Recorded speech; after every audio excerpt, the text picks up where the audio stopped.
Welcome to the Legacy Through Land podcast, where we're dedicated to empowering you on your journey to land ownership and management. I'm Tyler Markham, your host, and each week we'll dive deep into the world of land investing, management strategies, and the transformative experiences tied to owning your very own piece of dream dirt. With our expert guests, inspiring stories, and actionable advice, we're committed to helping you become a better land manager, hone your investing skills, and start building your family's legacy through land. Now, let's dive into this week's episode. We hope you'll enjoy. What's up, everybody, and welcome back to the Legacy Through Land podcast. This week, we are going to almost completely derail from what it would be like to buy land, or what it's like to hone your investing skills and get better at buying land, or what it would be like to become a better land manager. We're going to talk more about this idea of what actually is legacy, because the whole intention of this podcast is for me to either empower you to go buy your own first piece of dream dirt, or help hone your investing skills, or create more awareness and understanding and strategy about being a better land manager. But for me, all of this is like legacy centered stuff. And I do think dirt is a great, great thing. It's one of the foundational corners of creating a legacy for your family and yourself. But if you can't identify what legacy looks like for you, you're going to miss it. So today I'm bringing on one of my very, very good friends who's been a coach of mine, both personally, professionally, even spiritually, Mr. Carl Lubbe. His company is called Curiosity Coach, getmorecurious.com. And we're going to unpack this idea of legacy. I promise you, you will love the derailment that's going to come from today's episode. So without further ado, let's jump right in. Welcome back to another episode of the Legacy Through Land podcast. I'm going to hijack my guest here, who's now one of my very, very good friends, and tell you guys a little bit about what's going on in our company before we bring on the man who's helped me make all this happen in the last handful of years of my life. Every week, I try to go through like what's an update here at the Legacy Acres Land Company. And it usually involves me being in the middle of nowhere, or working leads here at my desk, or putting out fires, or whatever it is. So the three things I'm going to talk through this week that has just kind of been keeping me busy is I'm still pushing really hard. We've been talking about this goal that we have between Q1 and Q2 to really create some runway for the amount of properties that we have under contract to buy and the amount of properties we have under contract to sell. Our goal this year is 18 in 2025, that we're going to transact 18 farms, whether that's 20 acres or 2,000 acres. By the way, if you have 2,000 acres, definitely call me. But our stretch goal is 26 farms, and 18 hits our number for the team. 26 makes everyone like incredibly excited. So I've got to buy a handful of farms, and we're doing well, but it keeps me out there in the field, in the middle of nowhere, walking some farms. And I'm not going to tell you yet, but I've walked some killer ones. So we've got some good stuff coming up. What I'm real excited to say, and this is my 8-year-old little boy juices that are definitely flowing, is I'm headed to the land of Lincoln tomorrow. So this is being recorded. Today is April the 3rd. If you're listening to this in the future, I'm headed to the land of Lincoln, Illinois tomorrow to look at some farms. And, mostly for personal interest. It has been a dream of mine to own something there since the first time I ever climbed a tree in Illinois. But I'm headed out tomorrow, actually solo. And I think this will be some good God time, kind of a 7-hour one-way windshield download of some good God time. But headed to look at 3 properties in Illinois. Cannot state how excited I am to be able to say that. And then the last thing that is exciting for us this week is we have been diligently working on finding a new team member for our company. And it goes without saying, I am very behind in working on the business versus working in the business. So we have made a hire that I'm excited about. He will definitely have a probationary period, but this dude has transacted way more land than I have. And I'm just excited to start handing off some of the responsibilities that I have with working with sellers, working leads, taking the initial phone call, anything that has to do with an inbound seller lead for us. We're going to have a new guy on the team. So I'm excited about that. He starts this coming Monday. And, you know, if he's killing it, we'll bring him on in the future and we can talk through kind of his career, because he has a storied career in land, much more storied than I do. So he's going to be a great asset to us. So I'm really excited about that. Enough from us. Spring has sprung. It is here in Ohio, the weather's doing what it typically does, which is yesterday was beautiful and like 80 degrees. And this morning there's trees down everywhere and rain, and it's, just, it can't figure itself out. But, yeah. And you know what? We had a little family victory last night. Lainey's, my oldest daughter's travel team, had their first game last night, and they played the best I've ever seen them play. These girls have been together for a couple years now, and it was really cool to watch them pass the ball as soccer players and not just have these panic passes and all these things as a parent, you just kind of like can't wait to see them grow out of. And they dominated. They did well last night, and it was fun to watch in this beautiful weather. So enough from me. I've held him hostage enough. You guys, we're going to go completely off script from what you would typically get from a Legacy Through Land podcast, but I promise you, Carl can create some incredibly actionable advice into your life, whether it's personal, professional, spiritual, all of it. I got to get into this really quick, but we met years ago through real estate, learned that we were both, happened to be people of faith. I made a post in a mastermind group of, hey, we're here early. We were down in Florida. Can't remember where, but we're here early. Does anyone in this group that I don't know want to have dinner with me and my COO at my house flip company at the time, Paul? And this guy and his buddy, Devin, messaged us, and we're like, sure, we'll just meet in the lobby. We don't even know what each other looks like. We just said, hey, let's go have dinner.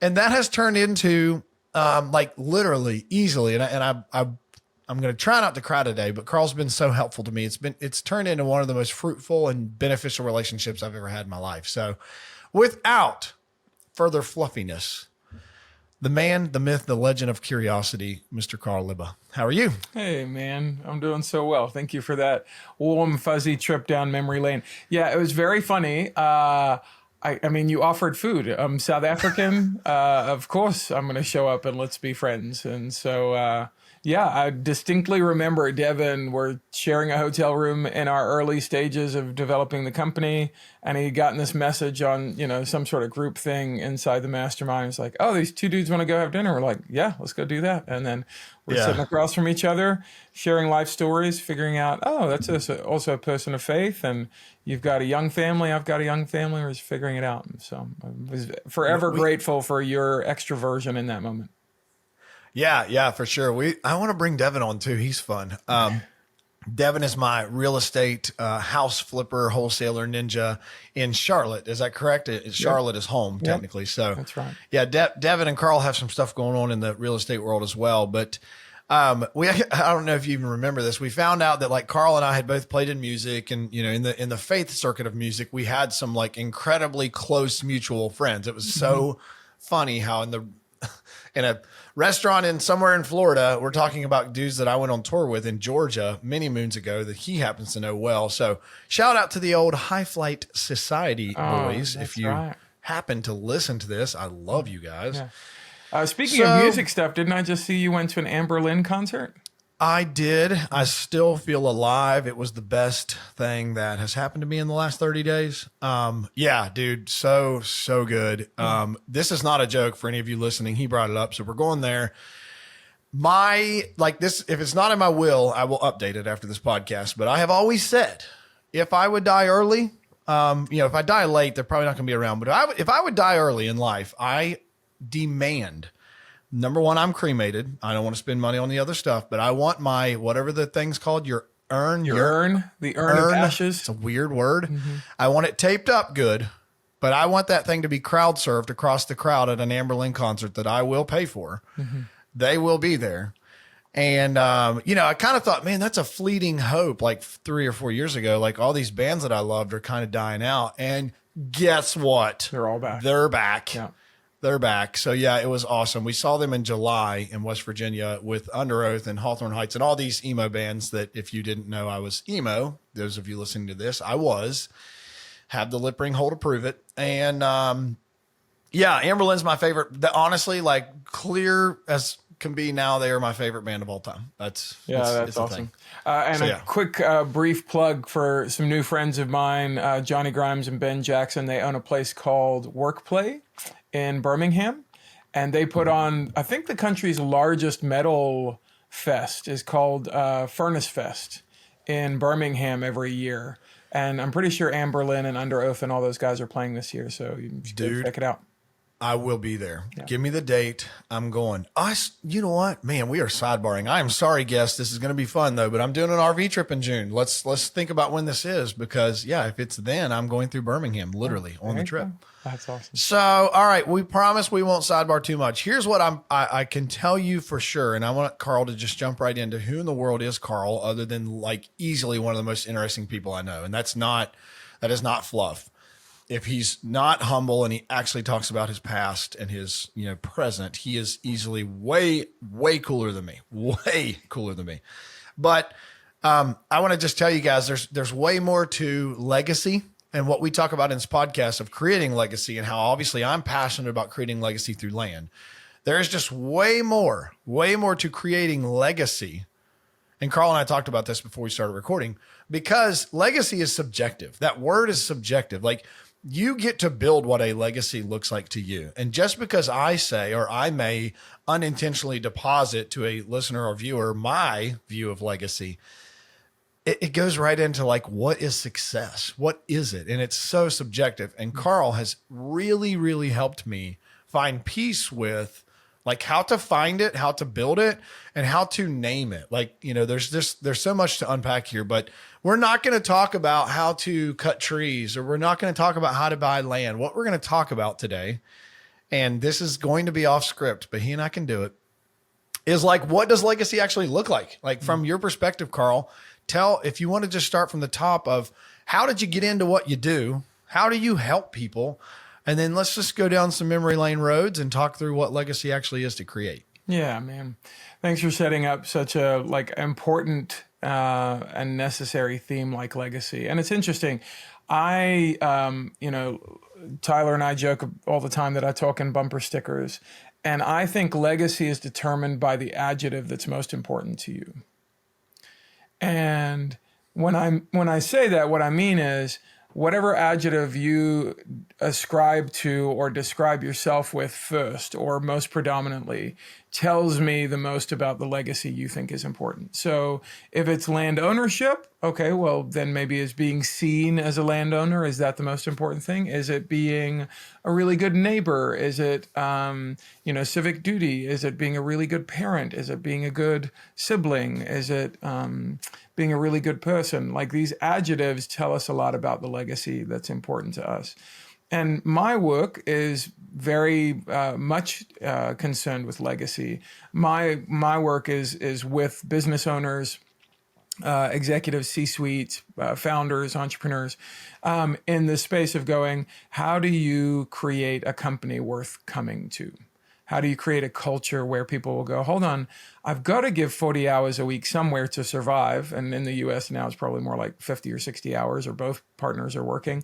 So if I have to do that, if I get any choice, I'd rather do it someplace that has a great culture as opposed to just someplace where it's a paycheck.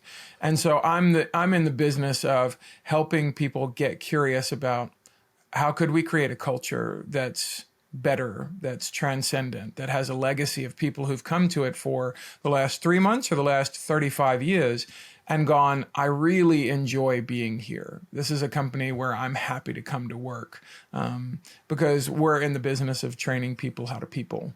And that's the hard thing, is legacy is all about people. We use land to create a legacy. We use money to create a legacy. But no matter what the thing is that you're using, it's still being used by people. And so my work is the business of teaching people how to people better. And he is so good at it. He is so good at it. Carl has just helped unpack layers in my life that I know are going to be beneficial to you listeners, that sometimes you don't even realize. Like, I was raised very, very, and I'm incredibly thankful of my upbringing, but I was raised very, culturally Christian conservative. There were a lot of things that I've listened to pastors say recently where, like, you just kind of, when adversity hits in your life, or when you have things that you can't really, like, you don't know how to wrestle with them, you need to strengthen your faith. You just faith it out. You just grow in your faith. That's the problem. You're just not leaning on God enough. And it's like, that stuff doesn't feel real actionable, like in the season that you're in. And it's been really helpful for Carl's just challenging of that mindset of, he talks about like curiosity, and obviously his entire brand is built around curiosity. And I just love what you embody and embrace. And anytime you speak is that it all starts with one great question, you know, and the journey to like clarity starts with asking more questions. I was literally listening to Craig Rochelle on the way back from dropping the girls to school this morning. And he's like, you know, how to actually listen better as a leader. And it starts with being curious. And I'm like, yeah. I know a guy that like knows what that's like. So Carl, like, let's go back. Let's go back to like, who even are you, and how in the world did you figure out that you have this gifting where you can come in and be impactful in companies that like mine that have 3 to 5 employees and companies that have 3 to 5,000. Yeah. How did you figure this out? And it's a God thing. Okay. So don't be humble. Yeah. No, I'll stop this podcast. So born and raised in South Africa, and my dad had a dream of coming to the US. And so if you guys hadn't already wondered, yeah. That's where the slight weirdness in the accent's from. But I've lived in the States now on and off for, 3+ decades.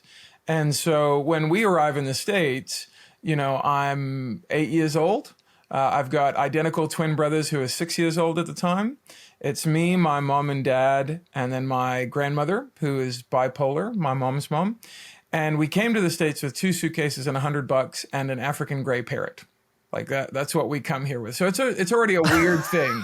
Like, this is not like I never heard that part. Yeah. My dad had an African gray parrot my entire childhood. So now, like, no, he didn't. Swear, I can't wait to send him this podcast. Yeah, this is the bird's amazing. name was Marty. Like, it would call for the dogs in the yard all the time. Like, ours was Murdoch. Oh my gosh. This is hilarious. Marty and Murdoch. Yeah.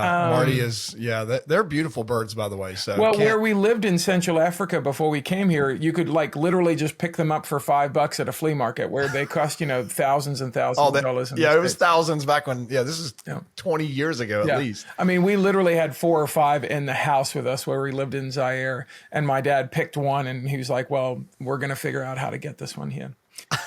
So we arrive in the States, and you really kind of have 2 choices. And so this is part of the legacy conversation.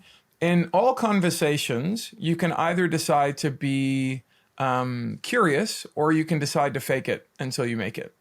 And, when you're an 8-year-old kid who arrives in East Tennessee, not too terribly far from where you lived in West Virginia. So I'm basically, with mountain people in East Tennessee, there in Mohawk, just outside of Morristown, which is outside of Knoxville. So we're getting further and further away from big cities. And you can either be the weird kid that, if I talk like my dad talks, it's a little bit more like this when you first come to the States. All right. So it's like, okay, and they're talking like this all the time. So they're like, hey, what'd you say, boy? And so you're already an oddity, and they're already like, hey, you're from Africa. Like, what's it like to wear clothes? And like, okay, so is it weird to be in a house? And did you have to chase your food with the monkey? And like, I can either be incredibly offended and be like, oh, I'm going to fake this, like I'm going to go do something else. Or I can go, no, you are wildly interesting to me because I've never been in East Tennessee. I've never heard anybody with that accent. And so, the moms would say to me, oh, I love the way you talk. And then the kids would be like, he talks funny. And then my response is, oh, no, I love the way you talk. Because again, I'm curious I've never been an 8-year-old in East Tennessee. And so in that moment, I'm engineering curiosity. And I think curiosity is a superpower. And so for the next decade, I'm very quickly very interesting to people in that part of the world, because they're like, oh, I've never met a person from Africa. I've never met a white person from Africa. I've never met a white person from Africa who talks the way you do or has your lived experience. And they're either intrigued or like looking to be scared and like make fun of it. And then my job was simply to ask a better question. Oh, like, but tell me about you. And I've never played baseball, or I've never played American football, or I've never, so all of a sudden my ability to go, I'm not going to make it about me, whether they like that or dislike this. I'm going to become insanely interested in them. And through that, I will become interesting to them for the right reasons, and that I'm creating psychological safety. They're finding one other person who shouldn't be interested in them, because if you just look at the math, there's 20 of them from East Tennessee. There's one of me from South Africa. I'm the most interesting. And it's like, no. To me, there are 20 fascinating people in the room. Kind of like in the, opening of our chat today, you're like, oh, Carl's the most interesting or, whatever person. I'm like, no, Tyler's the most interesting person on this call because of this, or this. So it was very quickly both, I think there's a little bit of, nature in that. Like I'm just wired for that. But then I've had now, 30 years of training in new environments to go, if I remain interested, I will become interesting. And so the question is what drives the connection. Whoa. Yeah. So I'm still hung up on this parrot thing. Yeah. We'll just let that go. That's this is insane. My dad's actually coming to my house next week. So I'll have to tell him. Your dad will appreciate this story. So the grandmother who lived with me my whole life had bipolar, sweetest lady on the planet, literally lived with me from my first memory until she died in my home years and years later in my mid-20s. Of old age, by the way. But the parrot mold. Yeah. No, we would go off to school. My dad and mom were at work, and my grandmother was home alone with this parrot. And we had a 2-story old antebellum house out in the middle of nowhere in Mohawk, Tennessee, that somebody was letting us rent. But it was a really big house that was basically kind of falling apart. And my grandmother's room was on the top floor, on the second floor. And she would hear the phone ring. She'd come downstairs, pick up the phone, nobody's there, click, walk back upstairs. Phone rings about 3 minutes later, comes downstairs, picks up the phone, nobody's there. And she's like starting to get cross. And my grandmother was a fan of profanity and so would let some of that fly. Go back up the stairs. Last time, phone rings again. And she's like, if this person hangs up again. And she picks up the phone and then she hears the parrot in the next room laughing at her. Yes. And I knew where this was going. They're so smart and so funny. And then on the opposite side of that, my dad died my senior year of high school. And every single morning when I would walk up the stairs, he would go, hey, look what the cat dragged in. And one of the most chilling moments of my life was about 6 months after he died. I walked up the stairs and in the exact voice of my father, I heard this bird say to me, look what the cat dragged in. Yep. Yeah. Yeah. My dad would leave the bird on the porch at his house, and it was a screened-in porch, and he would leave the bird out there in the summer, like in its cage. We had 2 dogs. One was a big Great Dane named Dixie. And that bird literally would go, come here, girl, come here, Dixie. And at first, she would come into the yard, and just kind of look. And then after that, you couldn't call that dog back for anything because she's like, I don't even know who it is. Who this is anymore. And Marty would always say, do you want a peanut? That meant Marty wanted a peanut, That's come awesome. here, girl. He would talk like my stepmom talked on the phone. He would answer it just like her. Crazy, and just say right? things. It's like a tape recorder before we had iPhones and nothing really blows our mind anymore. An African gray parrot is a wild thing to be around because you're like, how do you do this? Literally. And how they emulate your voice. It's just amazing. Yeah. So vividly remember my dad cutting up grapes most mornings and putting peanuts in the tray and all these things, and Marty cleaning his beak off on the cage and all this stuff. Yep. So, all right. Sidebar 1, we'll have to rein it back in here. So Carl, obviously in your upbringing, and we could spend hours talking about your upbringing, but I know that what you and I share in is we've both been in the music circuit, in the people of faith world, and you've been in several positions in the church circuit and in I hate to say religious organizations, but in faith organizations. And interestingly, it has led you to what I think is your superpower. So I want to jump right in. What do you do today? How we're talking about what you do, but what do you do? What do you actually do? Yeah. So I think the easiest way to say it is I'm an executive coach. And that comes across as a corporate therapist. That comes across as a life coach. That comes across as a business strategist, because leaders, like everybody else, are whole humans. And so on one day, they're worried about the revenue. And so in that moment, let's be a business strategist. On a different day, they're worried about employees quitting. And so all of a sudden, I'm a culture expert. On a different day, they're doubting themselves and whether or not they're the right person to be able to do this because maybe dad never really believed in them, or mom was absent or overbearing. And in those moments, you try and be really careful that there are no simple therapy answers to this because, again, humans are complicated, messy, wonderful creatures. And so, but in that moment, I'm, the flavor is kind of corporate therapist. And then, what has happened between, kind of the three stages of my life that you talked about. So in my 20s, it was as kind of a professional musician. This is how I put food on the table for my family. And then what happened was I was gone a lot, and I didn't like that as much as I did in my early 20s when we started having kids. And so then I was like, okay, well, let me focus more here on the nonprofit faith work. And so then I, was working in a church and leading teams. And what I noticed in both of those seasons of both music and nonprofit leadership is that my superpower was developing other people. If you talk to any bandmate I ever had, I was easily the worst musician on any stage I ever stood on. It's not close. That's not like false humility. My drummer, my guitarist, bass player, keyboardist, they would all be like, yeah, that's pretty accurate. Carl doesn't know theory. He doesn't know what the BPM is. He doesn't know what the count of the song is. He wrote it and he's singing it, but he doesn't know any of the technical stuff. But what I could do is I could get bands to play in places that weren't super fun, where the money wasn't great, where the music was getting better all the time, but the hang was immaculate. It was the culture of the thing where they're going, oh, I'll get on that bus for less money to a crappy venue in front of a smaller audience because I feel really cared for in this space with Carl. And then, in the next season of my life where I'm leading teams, what I would notice is my teams would kind of always grow. Like the people would develop personally and professionally, and then even the size of the team would grow because we'd get more and more work. And what I realized, even in my last position, years and years and years ago, working for somebody else, they eliminated my position because I'd created 10 Carls over the course of the previous 2 years. And they're like, hey, we kind of don't need you. And I was like, oh, and at one point you're like, oh, my feelings are really hurt. Like, what, how does this happen? And the other point is going, oh, that's the superpower. I can develop people to be as good or better than I was at that particular thing fairly quickly. And so that's actually how Curiosity launched, almost 5 years ago now. Was somebody was like, hey, could you come and do that for our company? Could you come and develop our team for our business? Could you help us figure out how to stop losing A players because they're going and taking jobs other places?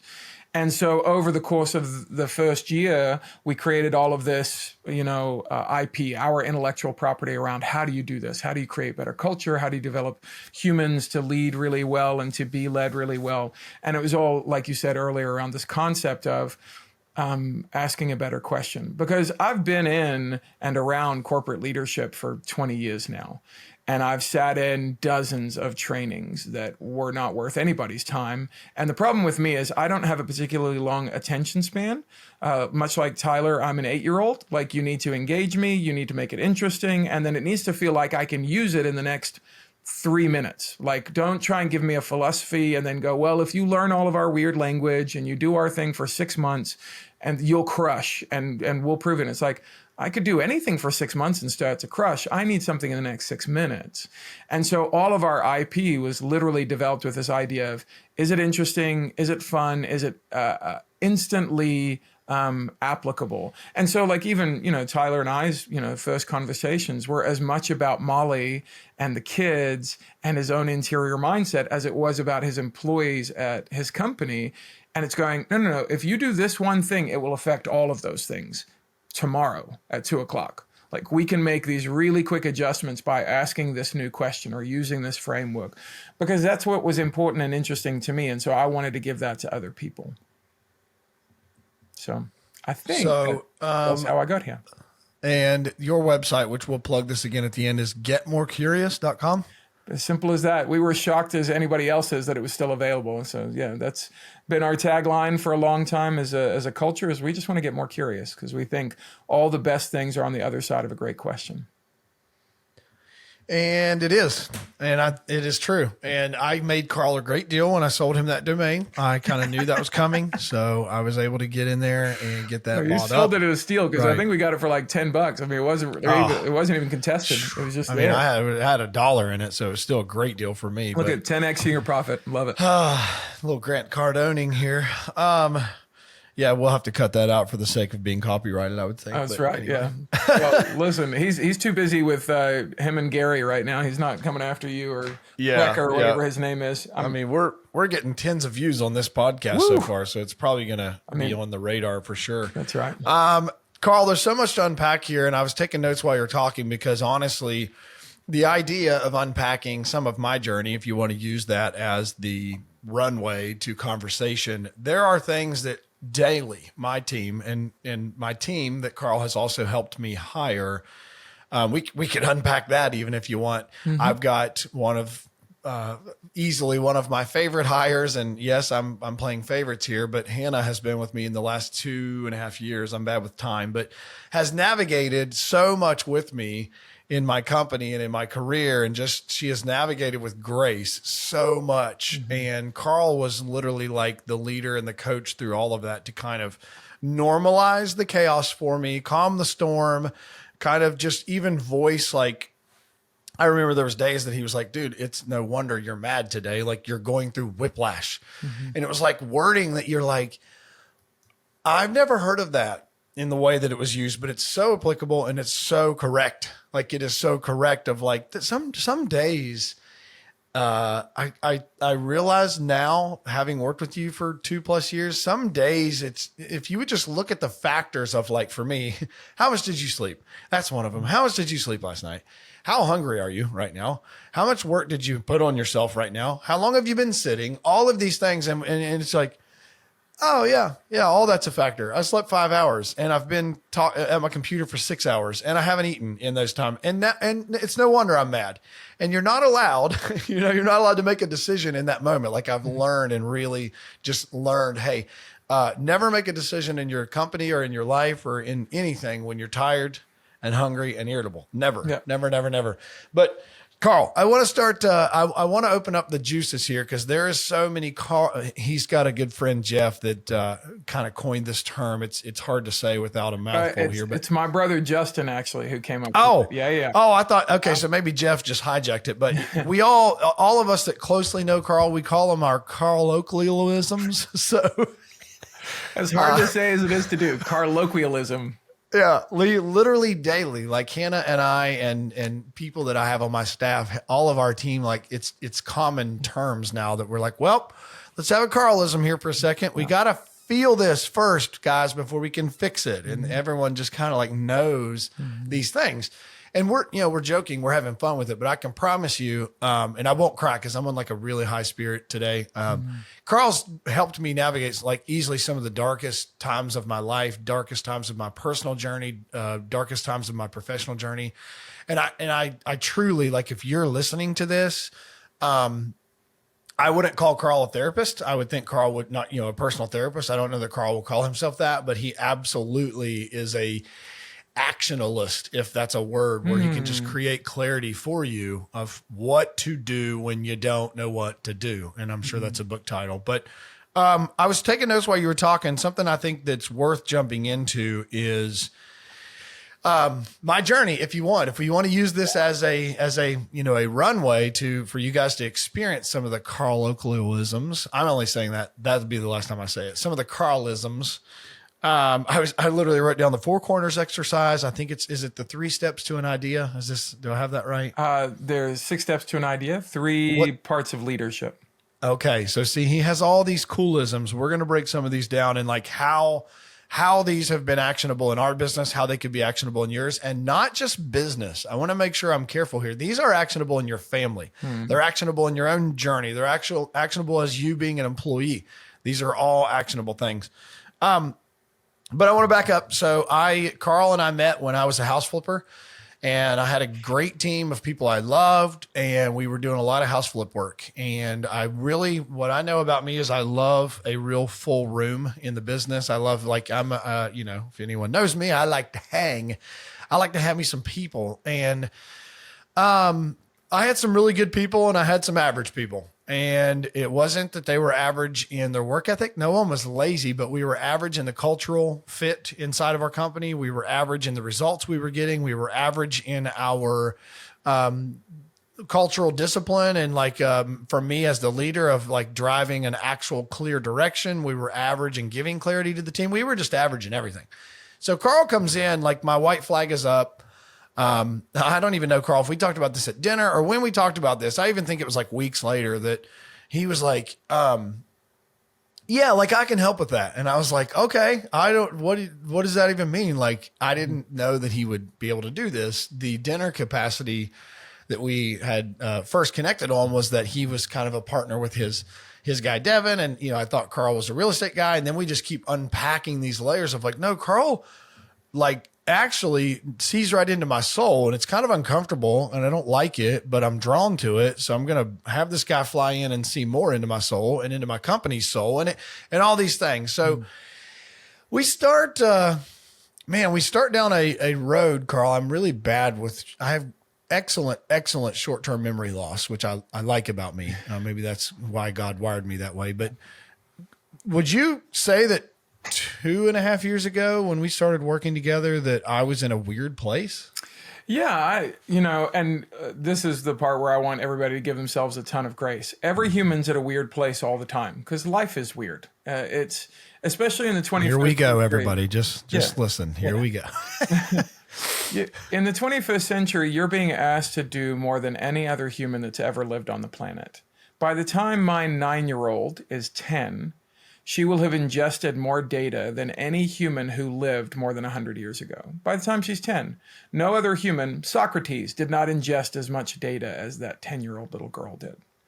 And so we have to understand there's so many inputs, there's so many demands that to search and find clarity in the midst of that much chaos is a really almost impossible task unless you have community, unless you have mentorship, unless you have an advisor or a coach that can go, I have enough proximity to you to care, and I have enough distance to give perspective. And they have to have both of those things. So it's incredibly unfair as you're leading, a company and you're a part of a young family and you've got a tremendous amount of really appropriate ambition to go, oh, like I'm at a weird place in my life. There's going to be a lot of weird tension in everybody's life in every season, but particularly for owners who are carrying the weight of other people, their emotional hopes, their professional dreams, their fiscal needs.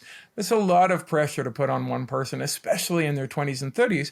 And what is beautiful about where we live and the age in which we live now is that people at this age can become entrepreneurs. They can own companies. What a beautiful thing to do. But then we almost go, hey, go and figure it out. Here's a TikTok. Here's a thing.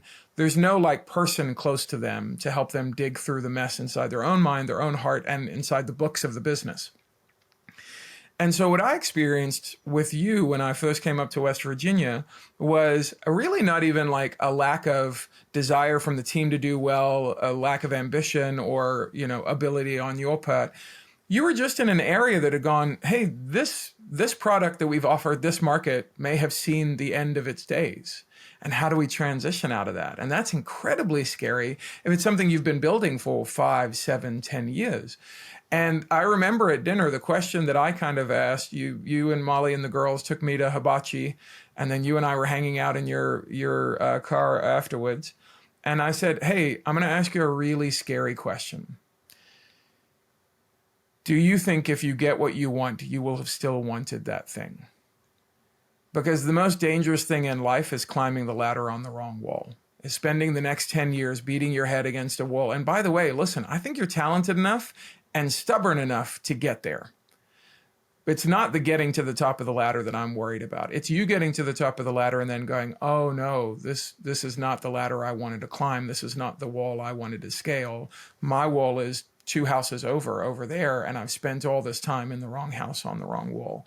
And I think what you and I went through over the course of the next 6 months was, how do we stabilize this thing so that you can figure out and get enough margin to actually even ask yourself that question? Because for most leaders, most humans, they're not getting to ask the better question because they're so busy reacting to the ones that are being asked of them every single day. How do I eat? How do I survive? How do I care for all of these other people? So the limitations of their own capacity do not give them the margin to ask better questions.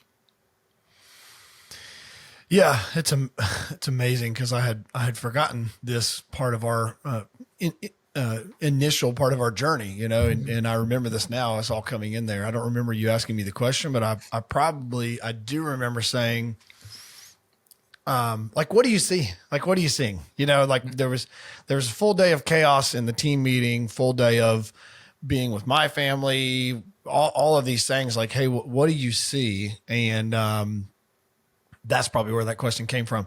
So it reminds me, it makes me think of the book, The Motive. I just finished that book again. I don't know if you've ever read it, but The Motive is Patrick Lencioni. He's the table group and the 5 dysfunctions of a team. He's also part of the table group is who does the Working Genius assessment that we talk about. And I really like side plug for the Working Genius. Happy to let you guys sponsor this podcast if you want. You just can't run any ads.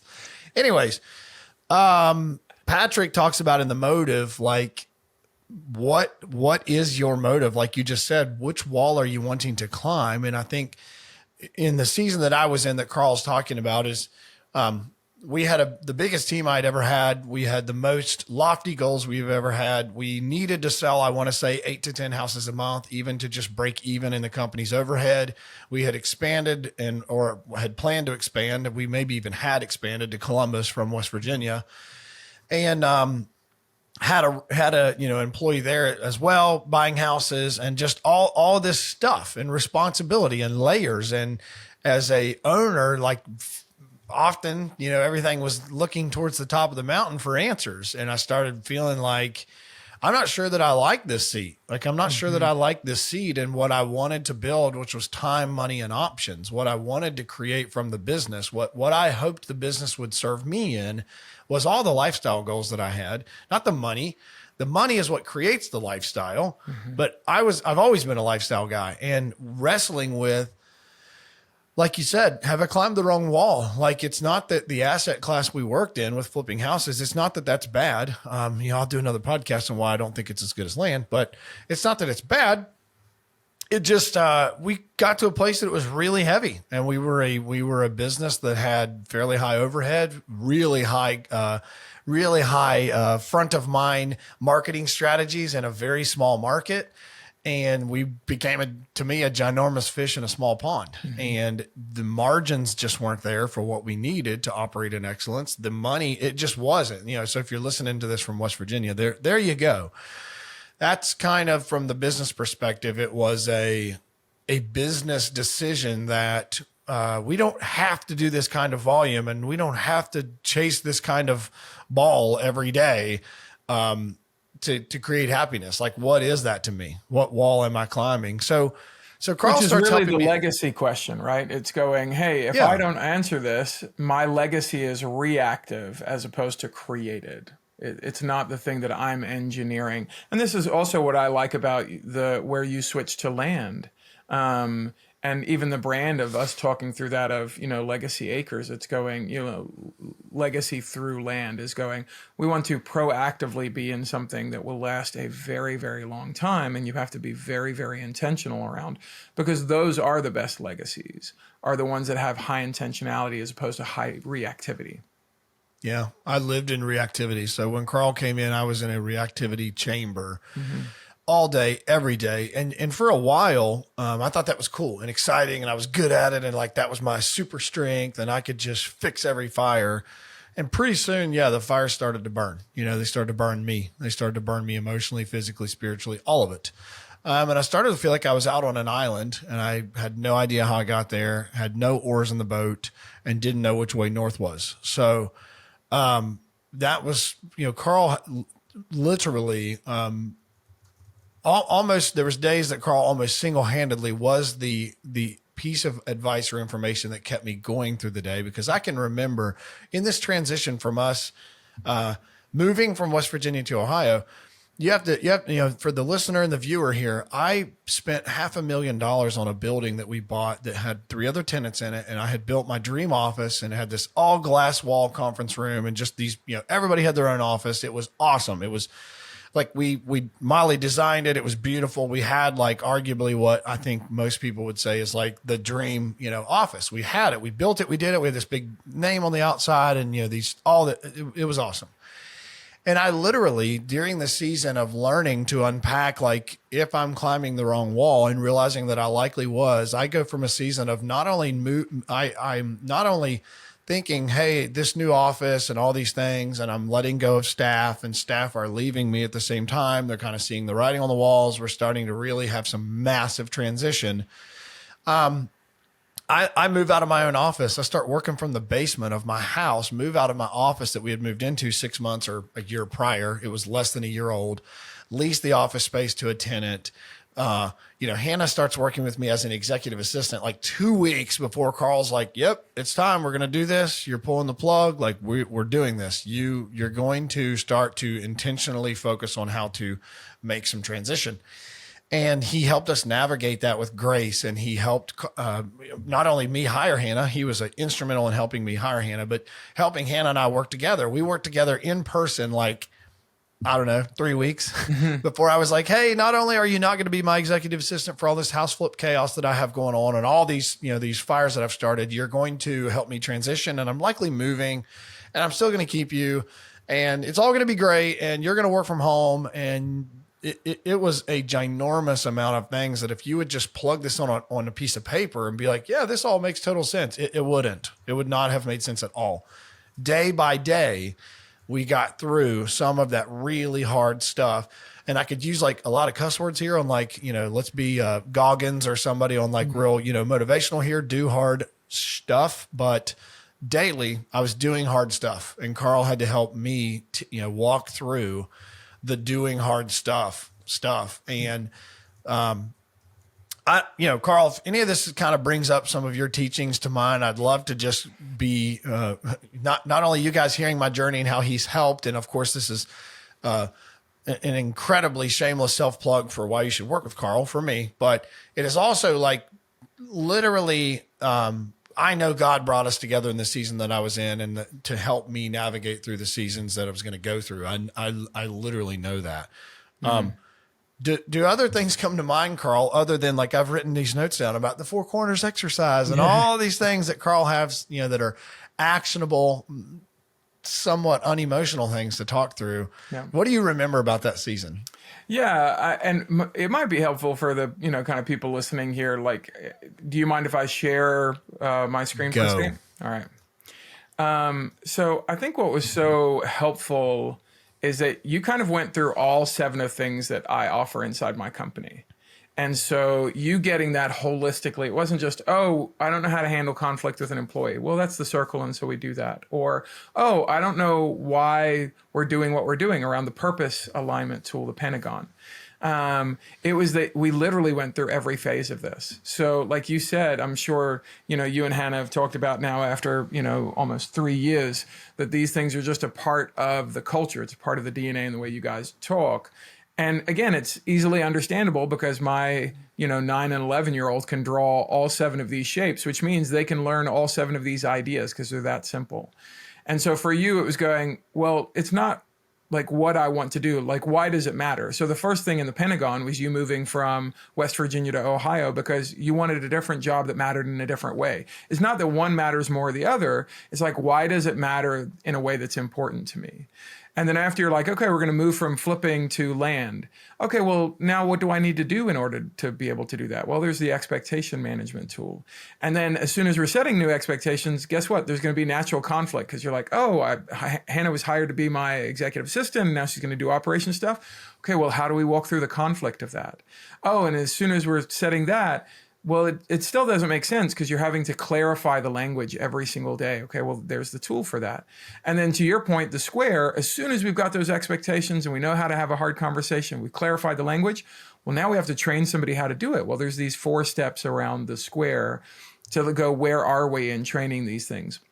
Which then leads into our own leadership of going, are we doing this often enough? Which is, you referenced earlier the 3 steps. Well, in leadership, it's, am I giving my attention, top of the triangle, to the right problem? Am I giving my intention to 2 solutions that could fix that problem? And then to the left side of the triangle, am I committed to a deadline that actually moves that needle? Like, what do you need from me in order to move this thing forward? And then finally, as we go, well, this is what I need and I've got this idea. Well, we've got brand new ideas, especially if you're wired like Tyler or me, you're going to have a new idea every 15 seconds.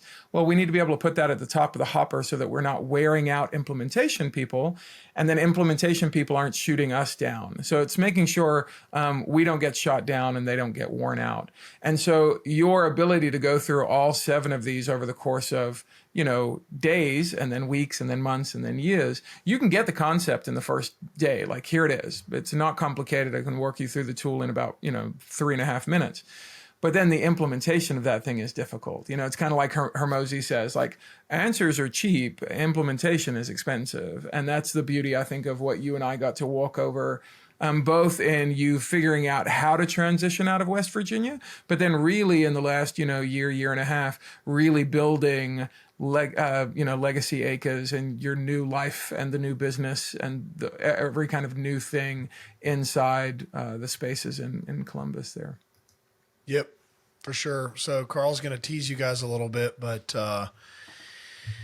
I don't think a day goes by that Hannah and I or someone else don't use a Carlism or an exercise or kind of the number one thing that Carl and I have worked through that has been so instrumental in my personal life. If you guys are tired of the business talk for a second, in my own personal life, I've learned the idea that Carl's normalized for me, that you have to feel something before you can fix it.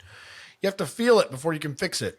And as men, I want to just camp out here because if you're a listener or watcher of this and you just saw his great graphic design, feeling something as men, I'm a fixer, and I think most men are, especially when you're supposed to be the leader of your household and the leader of your children, the leader of your marriage, the leader in your business, the leader in your friendships, the leader in everything, the leader in your volunteering at your church or the leader in volunteering at your kids' soccer. You're supposed to be the leader. Mm-hmm. Your job is to fix it. That's what we believe.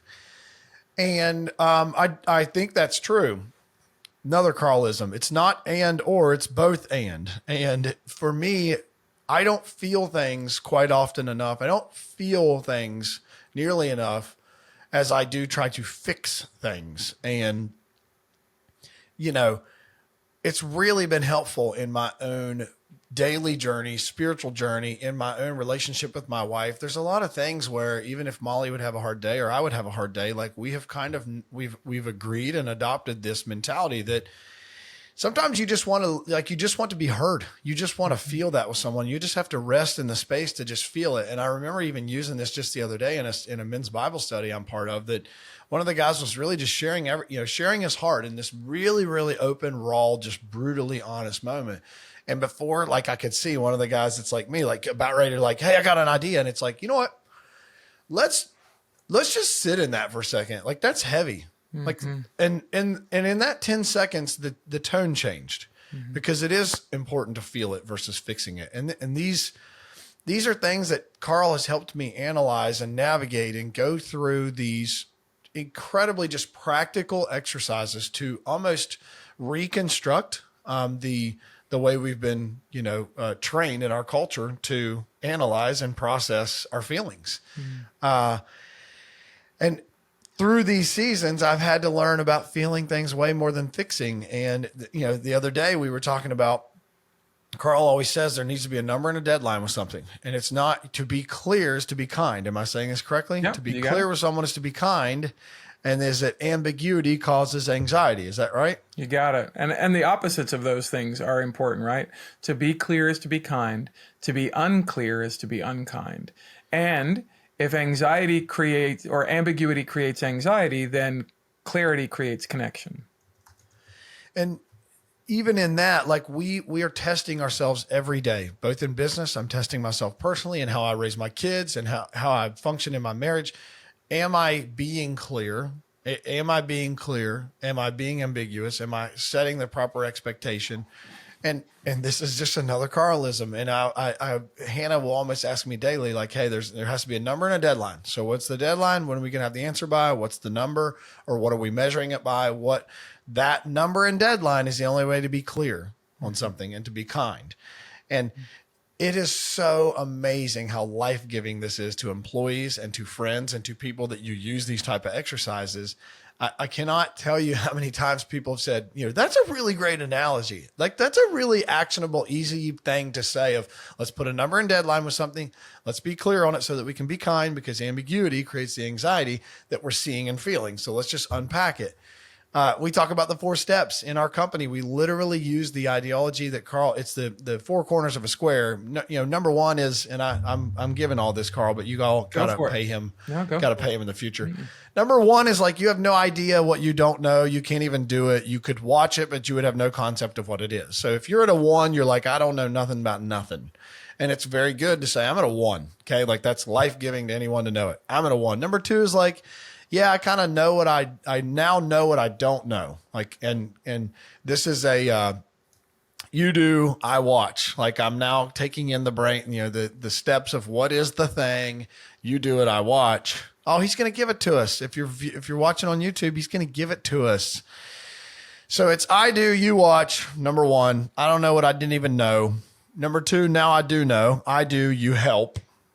Number 3, you do, I help. So number 3 is like, hey, if I'm at a 3 on something, I'm going to watch Hannah do it, or I'm going to watch another employee do it.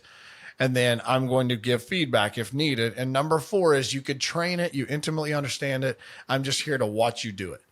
And so we measure things in the business. Either it's a task or it's a quarterly goal. It's anything that we're measuring. We will literally say, are you at a 1? You at a 4? You at a 3? And we have an entire sheet for, like, as I onboard people. And this, please do not think that I'm organized. Just immediately stop thinking that, because I'm not organized. This is just, we're better at it now than we were. But we will literally measure, like, hey, I remember bringing Javen on as content creation, and like things we would measure, like, hey, do you know how to put a listing on the website? He said, I'm at a 3. Okay. Do you know how to do the long form YouTube videos? Yep. I'm at a 4. We literally measure things by this 4 corners exercise that has been so life-giving, because everyone knows it's being clear. We're communicating clearly. There's no anxiety, because what I have learned through all this is, if someone was at a 2 and we talked about this consistently, and we put a number and a deadline on when we're going to talk about it consistently, we reset the expectation, another Carlism. If we talk about what the expectation is for you to be at a 4, and we thought it would be by June, let's just say in today's world, we're going to have you do something new, and we think you should be at a 4 by June. If we're checking in every week and you're not at a 4 by June, and we're mad by June 1st that you're not at a 4, we would only have room to be mad because we didn't check in to understand, why are you not progressing from 1 to 4? But if we just set a thing and we're like, hey, you should be at a 4, you're super smart, we're going to check in June and see how you did. That is incredibly like life-taking. That is not helpful and empowering to someone at all to ask, are you at a 1 or a 4? So it's been really, really helpful. The last thing I'll say about even just that one exercise, that for someone like me, like, I really like people. I like people. I usually keep people way too long because I just like them. And if you're nice to talk to and you have a pulse, like, I'll probably hire you, and I'll probably keep you for a long time until someone says they're really, really nice and they love going to lunch with you, but they just aren't the right fit.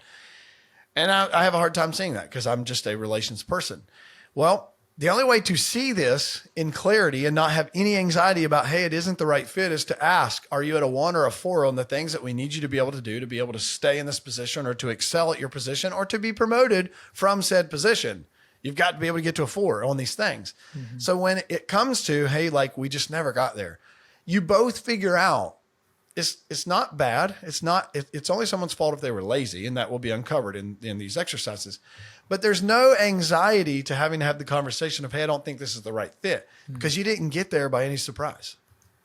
You were clear the whole time. Yep. And these have been, for me, because I get so anxious about this kind of stuff, this type of exercise has been so just clearing of the mindset, life-giving to me, of how to handle. And Carl, there's a cooler word you say for all this, but how to handle adversity, or how to, set the tone for handling tough conversations. They're way less tough when you get there with data, and you get there with, hey, we're at a 2 on half the things we need you to be at a 4 at by now. We've reset the expectation 3 times. You've been properly empowered. You've agreed you've been properly empowered. You're properly resourced. You understand the requirements. it's just way less anxious when it doesn't work out. Or hey, it did work out and you're at a 4 quicker and we thought you were awesome and now we can give you more stuff, or you want more things, or you want a different position, then cool. You're at a 4 on everything. And hopefully, what you've experienced and what I would want other people to experience, and maybe the legacy of Curiosity as a company, is I believe worry is imagination in the wrong direction. Whoa. And when you're a business owner, when you're a human of a family, like when you're just a person, we're going to worry about things because, again, our brain is hardwired for scarcity and survival. And so when it's wired that way, we're wired to worry. But here's the truth is the thing you're worried about happening right now? Well, no, even if it happened in 5 seconds, it was still in the future. You're imagining a future. And worry for me is imagination in the wrong direction. Because if you can use these steps, all of a sudden, like you said, well, okay, it'll help us get to escalating expectations and get the wrong person out of that seat or get them moved. And then I go, but what if we do this and they excel? Now, all of a sudden, that's imagination in the right direction. What if everything starts to get better? What if it goes really, really well? And we think that's curiosity and imagination used in the right direction, because every good thing that's ever happened in our life was us going, I wonder if this good thing could happen if I do this. Like, you married an incredible woman. I married an incredible woman. They're different women, just so our viewers aren't confused.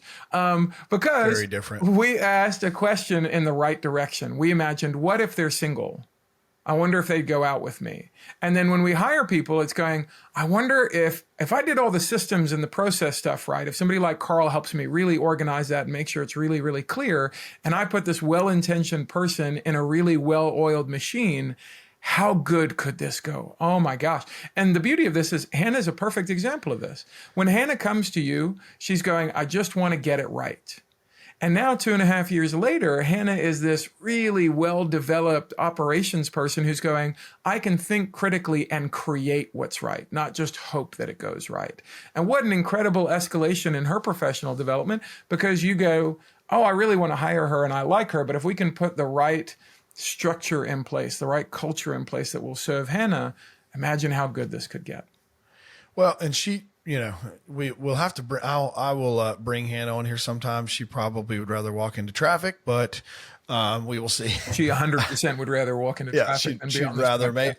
You guys maybe just slide me like $10,000 in PayPal and I'll see if she'll do like a 30-minute call or something. But I think, Carl, had we not put some bumpers in place and had we not always properly framed and reset the expectation through all the change in seasons that she's navigated with me, I don't think there's any question she wouldn't be here. Right. It was always resetting and re-navigating, like, this is the win right now. This is the win this week. This is the win now. This is the win now. And I'm not discounting how incredibly unique she has been in the fact that she has enormous battery. And I promise you, if you need an executive assistant or you're like me and you have a million ideas, and Carl, by the way, had, and we're still sad. I don't know if you found one since, but he had a really, really good one that we kind of modeled after. And we were like, yeah, how do we get Hannah to be that for me? And it happened and it's been beautiful. But I don't want you to think that it's impossible, but I do have a unicorn. So I don't know that I could just say, we'll just nail it on the next one if we have to ever replace her, because she graduates and graduates, but she has graduated and graduated with me. I want to rest in this a little bit more, Carl, this idea, because obviously for our listeners and viewers, this podcast is generally about how I believe creating a legacy through buying land, selling land, or owning your own first piece of dirt. Like, I truly believe that is a really big pillar to someone creating what I would consider a lifelong legacy. It doesn't mean that I want to discount creating the legacy in your family or creating the legacy in your spiritual walk or creating the legacy in your friendships. These are all, they're all mutual. They're mutually inclusive. They can't be exclusive of, hey, I bought some dirt, so I got there. If you're asking someone, Carl, we've talked about me maybe climbing the wrong ladder. Like, how do you ask someone if you're sitting down with a new client or you're sitting down with someone who's listening to this and they just say, look, I don't even know. Like, I don't know what the legacy is to me. Like, I know I want it, but I don't even know if I can put my finger on what it is or how to get it. What do you do? How do you, I want to unpack this with you, because I know you'll have actionable advice. Oh. Yeah, so I think for me, the first thing we have to start off is, well, what is legacy? And for me, legacy is created in both lifetimes and moments. So people think, oh, my legacy will be summed up during a eulogy after I die. Be like, oh, this is who Carl was, this is who Tyler was. And I think that is true. And to your idea before of things being both and, I think it's also made in moments. Like it's millions of moments are building the legacy, because the shopkeeper at your grocery store that you pass through a town will never see me again. But there's a legacy there, if I want it to be, that was made in a moment. And then my children will hopefully have a long life with me. So that's a legacy of moments over the course of a lifetime. And I think the question has to be, like, what do you want people to feel when you leave the room about themselves? Because, you know, it's the quote, and I need to find this if it's Toni Morrison or Maya Angelou, but I think it's Toni Morrison who said, people will remember a little bit of what you say. They'll remember a little bit more of what you do. They will never forget the way that you made them feel. Mm-hmm. Right? Yeah. And so the beauty of building legacy with land is land has a feeling. Like it has a smell, it has a sensation. Like when you walk onto that land for you during deer season, you're not just in that moment, you're 20 years before on the first time you walked onto a piece of land like it. And you're going, oh, I'm having this moment with my dad or with a friend or by myself with my maker. Like the dirt is attached to all of those sensations. And so, yes, I think there's the beauty of creating the legacy of things that you can participate and enjoy. And then also the product of that or the profit of owning land and then allowing other people to make memories on it. Because like for me, I realized I was completely financially illiterate into my 40s. And what I started to happen was I had this conversation with this guy named Devin that Tyler referenced earlier. And then Devin says, hey, I want you to be my partner in real estate. And I'm like, no, you want anybody else other than me because I don't know two things about real estate. It's kind of like when I was being pulled into bands in my 20s going, you don't want me. I'm the worst musician on the stage. And he's like, no, I don't want you for the knowledge of real estate. I want you for the knowledge on people to help us build the culture and the company and the brand. But through that one conversation, through that moment, Devin will create a legacy in my life because through that I learned, oh, if I'm going to have real savings, I need to own some dirt somewhere. And so over the course of the last couple of years, my wife and I have been able to make small investments to own a little piece of dirt somewhere. And then we get to care for the people who live there. Oh, we own this and we rent it to them. We want to care about them and know about them and their family and how are we serving them well. So we're creating legacy both through the dirt and through the people. And then eventually that will pay for our kids' college or a wedding one day. And so again, the legacy is being built in both moments and in lifetimes. And so I say all of that to put a bow on what I think legacy is. When somebody's coming to me and go, I don't know the legacy I want to build. I don't know the thing that's interesting to me. I will go back to a Japanese exercise called Ikigai. And it's a funny, thing to try and say in English because I don't speak Japanese. But Ikigai, if you look it up, I think it's Ikigai, Ikigai. And it's this idea there are 4 circles of life for every human. And what you want is the 4 circles to like a Venn diagram overlap. And when all 4 of those circles overlap in the middle, that's life's purpose, is this Ikigai. Spell it again. Ikigai, Ikigai. And somebody can Google that and tell me that the spelling's wrong. But if you Google that closely, you'll find the thing. And so within Ikigai, it's this idea of your life's purpose and how are we finding that? And actually, I lied to you here. Well, I was trying to do it. Let's have a visual here so you guys don't even have to struggle with that. So this is what we use with our clients when they're having this question so we can answer this in real time. So the 4 circles here are what do you love? What are you good at? What the world needs and what can you be paid for? And typically in our culture as humans, we're asked one thing. Like when we're kids, hey, what do you want to be when you grow up? It's that idea of really what they're asking is, what do you want to get paid for? Okay, well, I could be a banker, I could be an astronaut, I could be a garbage man, I could be an accountant, I could be a professional athlete. Okay, that's one of the circles. Well, then over time, in your teens and 20s, you're like, well, what have I kind of gotten good at? Well, Tyler's really good with people. Okay, so I know that I'm good at this thing and I could probably be paid for that. Well, that's a salesperson. Well, then if you come over to the right-hand side, you're going, well, what does the world need? Well, the world needs stuff, and so I could sell it. But then you ask yourself the question is that what I love? Okay, well, I've got 3 out of 4. And in that moment, what I can find is a profession. But what I haven't found is something with like a passion. And so the job then in that conversation is to ask this person more and more questions like, hey, tell me about your history. What have you loved throughout your life? What are the things that you really enjoy doing? You would, imagine you are a decamillionaire. You're never going to need money ever again. You can't spend all this money. What would you wake up on a Tuesday and do? Okay. And then also, what we know about psychology is humans are wired to feel like they have purpose. This is where, by the way, a lot of these conversations about welfare states are completely ridiculous. Humans are naturally wired to want to be fruitful, to want to be productive. So when people are saying, oh, they're just riding the system, it's a very stupid way of talking about humans. Humans derive joy from being productive by saying, what does the world need that I can do, that I'm uniquely wired to fix a problem, to solve a need, to fill a gap? Because that then becomes the vocation. What are they saying I'm good at that I can help solve for? And then it's going, well, what is the world willing to pay for? So, it might be going, I'm really good at serving people and the world really needs food and I love serving that food. Well, if I do it at McDonald's, I'll get paid a certain amount and I'll really enjoy that, but maybe that's not a living wage. So what I might need to do is go work at a fine dining restaurant because I'll get paid more.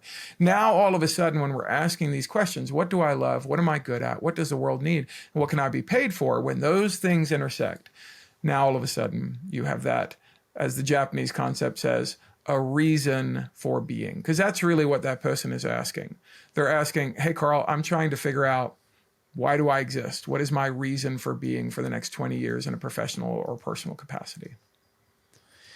It reminds me, you always hear people say, I'd never find a job that you want to work that feels like you never worked a day in your life. And I don't think that's incredibly empowering sometimes because it's like, I don't really want to go to work every day, 5 days a week for the rest of my life. So that's weird. But chasing what you love and utilizing how God uniquely built us, chasing that and molding it into your professional career is a beautiful thing. It really is. So, and by the way, the best question to start with is what I'm good at. Passion is difficult. Like what I love is sometimes hard. It's ambiguous. What the world will pay for is too big. There's too many things the world would pay for, so you could do anything. And then, what the world needs is maybe a little bit easier because it's really the same side, different sides of the same coin. So if somebody's actually struggling with this today, would be my advice. Is start with the first question, what am I good at? And 94% of people will go, I don't know what I'm good at. Great. You have at least one friend who is your friend for a reason. They could have lots of other friends. You're like, oh, it's because I'm kind or generous. Lots of people are generous and kind. What is it specifically in our lived history together that makes you keep on showing up with me as your friend? Why do you keep on picking me to talk to respond to text, to send a funny, silly meme to? Like, why are we connected? And in that exercise, if you go, I genuinely don't know what I'm good at, or I'm good at so many things, what resonates for other people? Ask them. Find a couple of friends, take them out for a lunch or a coffee or a beer or whatever your thing is, and go, hey, I've got a really weird question, but I want you to think about this. And this is the point of our hang, is I want you to have thought about this for a couple of days or a week. And then I want you to tell me, what do you think I'm uniquely good at that you have experienced from me? And that's really the place to start, because now all of a sudden they're going to go, oh, well, I know that you're good with people, but do you know that you're great at this thing with people? They will experience you differently. And again, this is where that equation we talked about earlier that maybe wasn't loud enough. It's this idea of you need somebody close enough to care, but far enough to have perspective, or far enough to have distance that gives you perspective. So you need the proximity of care and the distance that then all of a sudden equals a new perspective on yourself. And that's that self-awareness that we all need. Because my favorite quote around this is, there's nothing more tragic in life than a man to die known to everybody but himself. Because your friends know you, your family knows you. And we always go to like, if you hear that, we go, ooh, like that sounds gross and dangerous. Like people are going to know that I wasn't generous or that I was like, you know, you look for something ugly. Oh, they all secretly thought I was arrogant and everybody knew that but me. I wasn't self-aware. Again, that's worry in the wrong, that's imagination in the wrong direction. I want you to imagine they think really beautiful things about you that you don't know about yourself. So when I go, hey, it's a tragedy to die known to everybody but yourself. It's a tragedy to die not knowing how great people thought this part of you was, or how much they wished they had the thing that you were great at in this particular arena. So go find that thing, because the world needs more of that. Man.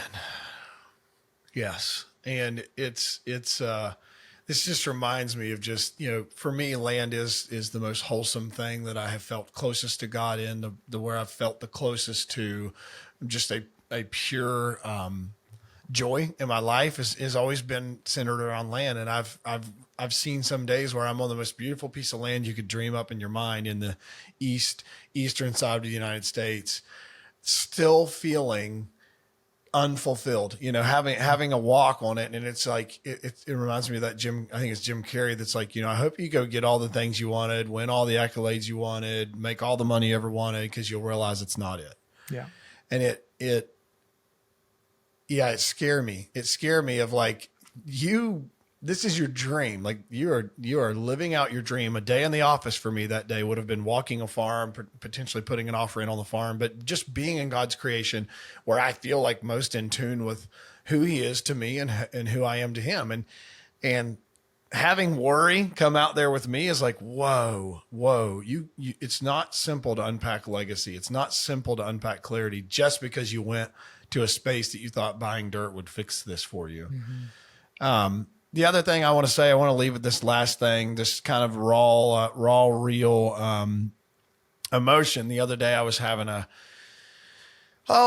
tangent, let's call it. Carl's talked to me through plenty of tangents. And we've navigated some stuff, you know, we've navigated some stuff together for sure. And I'm just incredibly thankful for how much he has been there for me through many seasons in my life, journeys, professionally, personally, all of it. But the other day, and this is funny because I can't even remember what we were talking about, but I know what it is. I was telling Carl, like, there's days where I just get numbness because I feel like I should be farther along in my journey. I feel like I should have already accomplished certain things.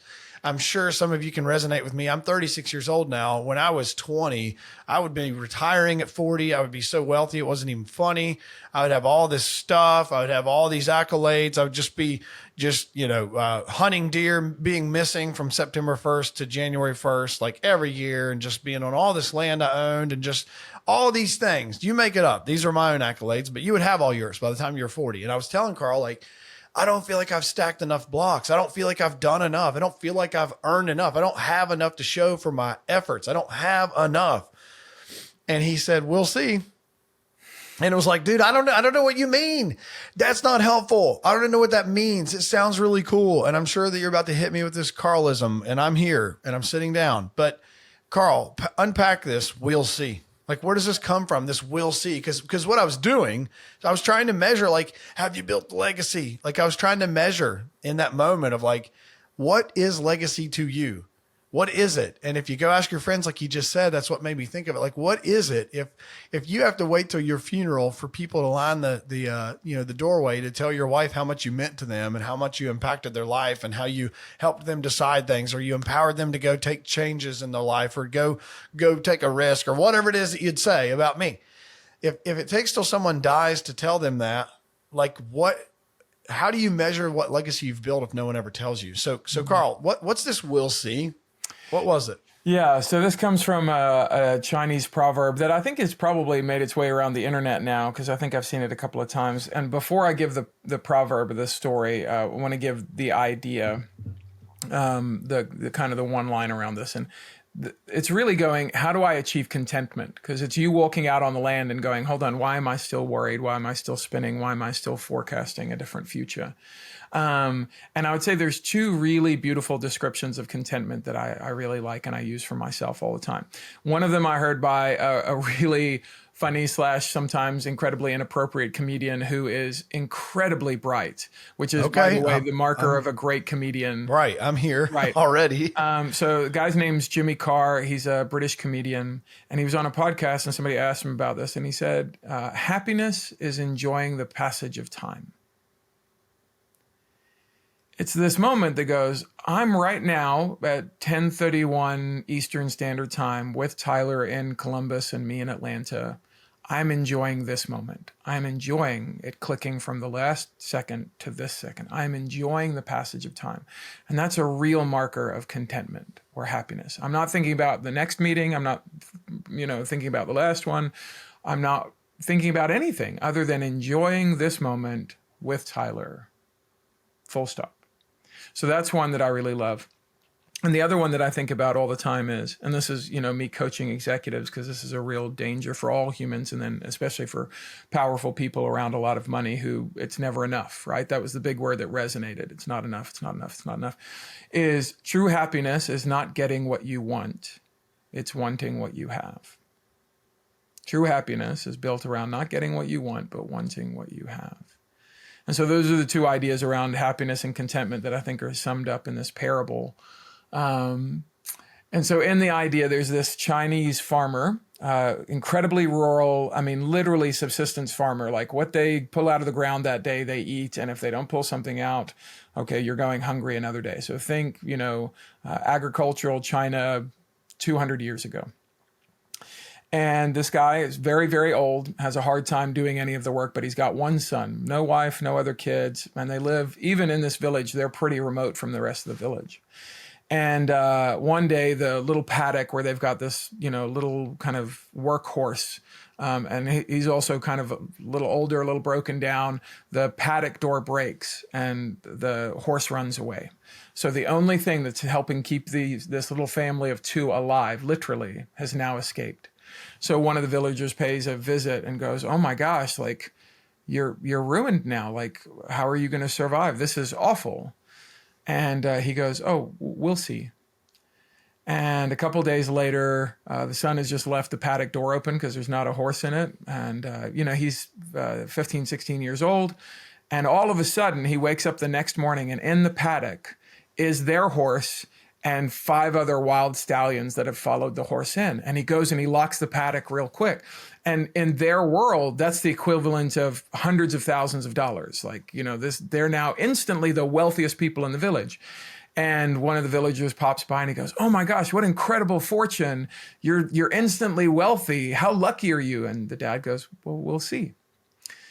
And so a couple of days later, the son is out trying to break in one of the horses, trying to saddle him and, get him to help with the agricultural work. And the horse bucks the son and he breaks his leg.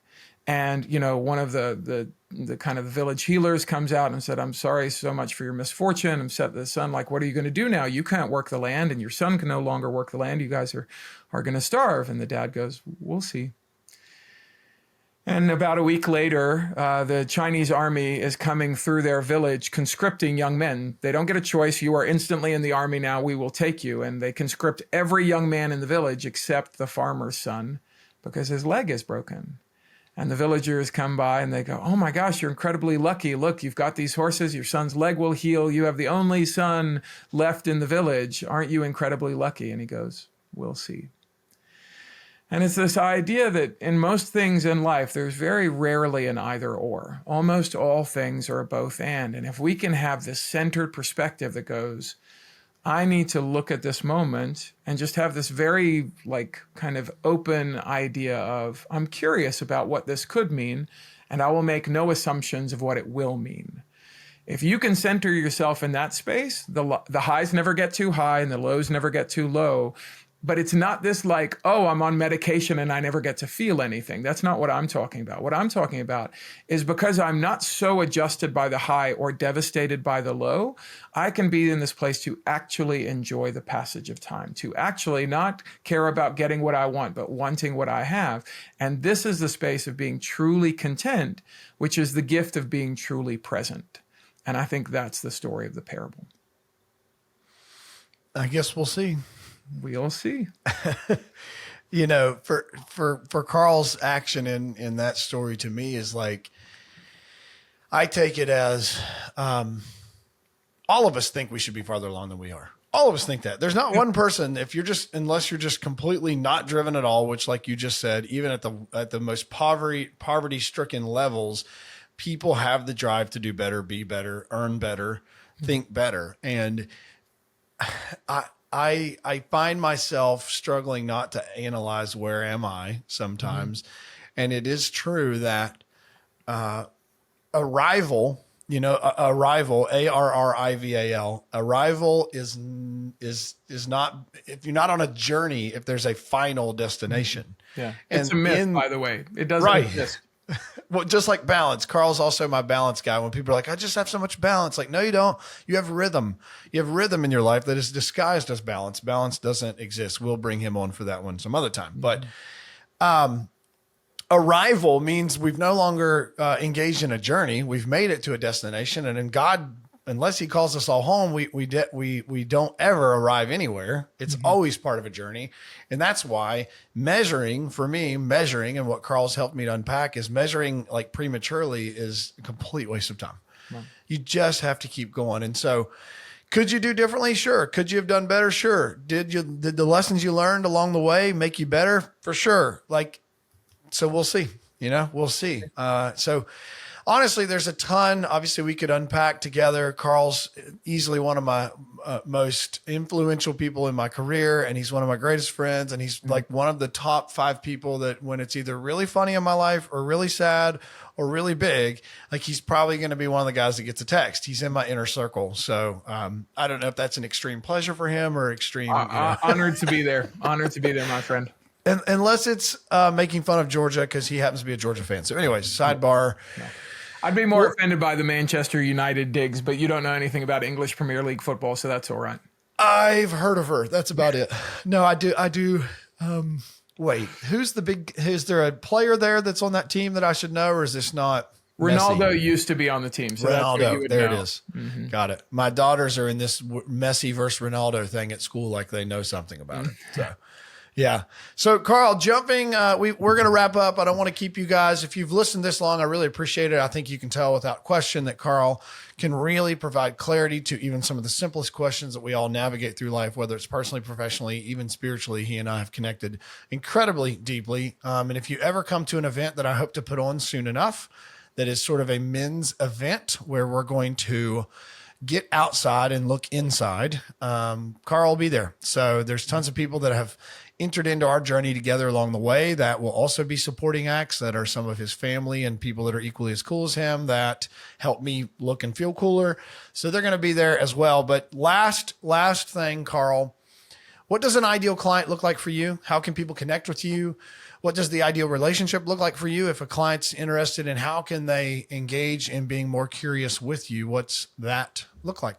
Yeah, man. So for me, going forward, ideal companies have anywhere from 50 to 100 employees or more. And they're going, hey, we need some executive coaching for us in the executive suite. We need some development for our management. We do that in a cohort. And then we give online training to all of the workers. And so we want to be able to touch everybody from your frontline worker that's been there for 3 days all the way to the person who founded the company, 10 years ago or 35 years ago, whatever that looks like. And so we do that in 5 ways. We do keynotes, where we come in for like a lunch and learn, and that can be virtual or in person. We do 1 day and 2 day retreats where we'll come and run all of that for the company. The executive coaching is 1 hour once a week, kind of like what I do with you and for Hannah. And then the cohort is an 8-week online 1-hour Zoom with me for 8 weeks. And we go through all of those soft skills that we referenced earlier. And then the last thing, anybody can get anytime by just going to curiosity.training. And that's our online masterclass that they can just get a subscription for and do all of the content stuff on their own. And so ideally, we're looking for people who are growing as a company and they're going, we don't really know how to develop leaders, because we want to turn your company into a leadership factory. People who are frontline, who are now managers who are executives moving to C-suite.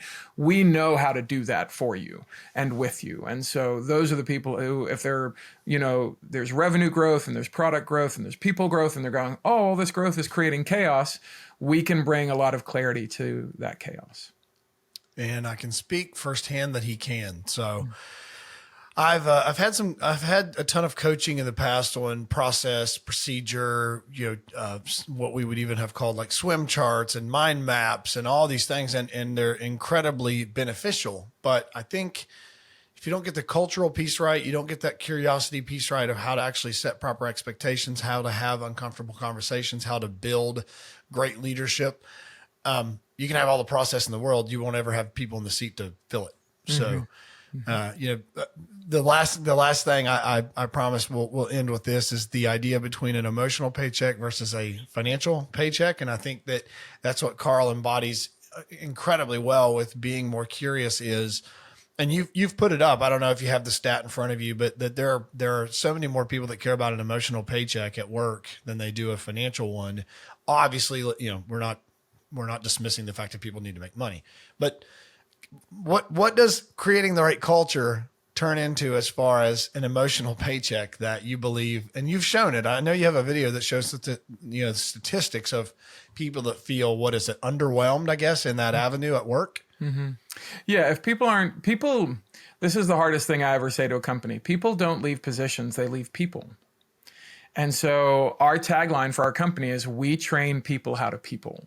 And the more training you have, the more people enjoy connecting with each other and with the purpose of the company and their value to that purpose. It's like that ikigai. It's going, I'm good at this. The world needs it. I enjoy doing it and I'm getting paid well for it, because I want everybody to cash both checks.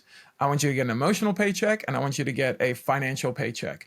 And the better we get at the people thing, the more money the company always makes. Because when you lose a talent, like A+ talent. So Hannah, if you lost her tomorrow, it would cost you financially 2.5 times her salary to replace her. But even beyond that, the culture loss of that would set you guys back in a revenue stream, even more than that 2.5 times her salary. And so what I'm telling, and when I'm coming into companies, whether I'm giving a speech or they're bringing me in for a cohort or a one day, it's going, I'm here to improve your B and A talent and their connection so that you don't lose them. So we increase retention. And then also A+ players want to come to cultures where they're developing them. So if you're saying, hey, we have a lot of professional and personal development that we focus here on because we think it drives people, and people, not product, drive the profit. So we're very vested in our people. The minute you show that, A+ players are going, well, putting you apples to apples with a different company, of course I would go here because you're more vested in me as a human and my development as a professional, which will only make me more profitable in the marketplace. Amen. And it's true. I have seen it firsthand. Yeah. So for more with Mr. Carl, and we will probably bring him back on for sure. And I do mean it. If we're going to run this event that I have aspired to create, Carl will be at it. Yeah. We've been working on it. So maybe this podcast is hey, I'm speaking it into existence, that it is a 2025 thing, but we'll see. Right? We'll see. Let's go. We'll see. So getmorecurious.com. You said curiosity.training. Any other URLs that you have? Yeah, I would say if they go to getmorecurious.com, just because I have no idea how long this podcast has lasted, but if they've made it this far, they can have 15 minutes with me for free. So anybody who's made it this far, if they go to the website, you can grab 15 minutes on there. And I'm happy to have a discovery session with you and help. If you've got a specific problem, you're like, Carl, I don't need anything else, but I've got this problem in 15 minutes or half an hour. We can stretch that to half an hour. Anybody who's made it this deep into a podcast and is still listening, you're welcome to go to getmorecurious.com and schedule 30 minutes with me free of charge. Let's go. I'm not putting that in the notes. You guys have to have been here with us to know that. Yeah. That's just the kind of person he is. So for sure, go take him up on that if you've got some actionable questions that you really could use some direction on.